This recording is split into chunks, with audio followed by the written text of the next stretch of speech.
વડોદરાના હેમંત વઢવાણની ટીમ દ્વારા 9.5 ફૂટનો મગર રેસ્ક્યુ કર્યો। વડોદરામાં અવારનવાર અનેક જગ્યાઓ પરથી નાના મોટા મગર મળી આવતા હોય છે। તેવામાં આજરોજ મારેઠા ગામ પાસે એલએનટીના ચાલી રહેલા રેલ પ્રોજેક્ટમાં એક મગર દેખાઈ આવતા વડોદરાના હેમંત વઢવાણની ટીમ અને ફોરેસ્ટ ડિપાર્ટમેન્ટ દ્વારા સ્થળ પર પહોંચી નિરીક્ષણ કરી 2 થી 3 કલાકની ભારે જહેમત પછી 30 ફૂટ ઊંડા કિચડવાળા ખાડામાંથી ક્રેન દ્વારા મગરને સહી સલામત રેસ્ક્યુ કરી બહાર કાઢવામાં આવ્યો હતો। નમસ્કાર વડોદરા। આજ રોજ સાંજના સમયે બુલેટ ટ્રેન પ્રોજેક્ટ છે માણેજા પર। માણેજા બુલેટ ટ્રેન પ્રોજેક્ટની વચ્ચોવચ્ચ જે પિલ્લર ઊભા કરવામાં આવે છે એ પિલ્લરની અંદર ફરી વખત આજે એક 9.5 ફૂટ લાંબો અને ઘણો મોટો મગર છે આવી ગયો હતો।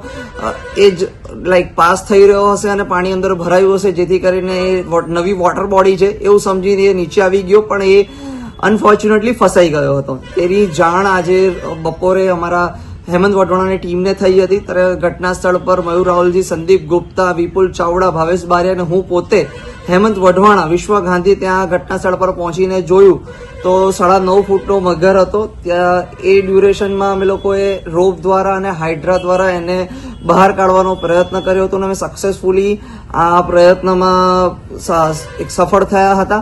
અને ઘટના સ્થળ પર જોવા જઈએ તો 1.5 થી 2 કલાકનો સમય લાગ્યો હતો અને વડોદરા ફોરેસ્ટ ડિપાર્ટમેન્ટને જાણ કરીને વડોદરા ફોરેસ્ટ ડિપાર્ટમેન્ટે ઘટના સ્થળે જે મગરને રિલીઝ કરી દીધો। કેમ કે વિશ્વામિત્રી નદીની એક્ઝેક્ટ બાજુમાં જ આ પિલ્લર છે, એવું કેવું તો પણ ચાલે કે વિશ્વામિત્રીની વચ્ચોવચ્ચે જ આ પિલ્લર છે, જેથી કરીને મગર વારે ઘડીએ અલગ અલગ વિસ્તારોમાં જે એલએનટી પ્રોજેક્ટના જે ખાડા છે એની અંદર આવી જાય છે।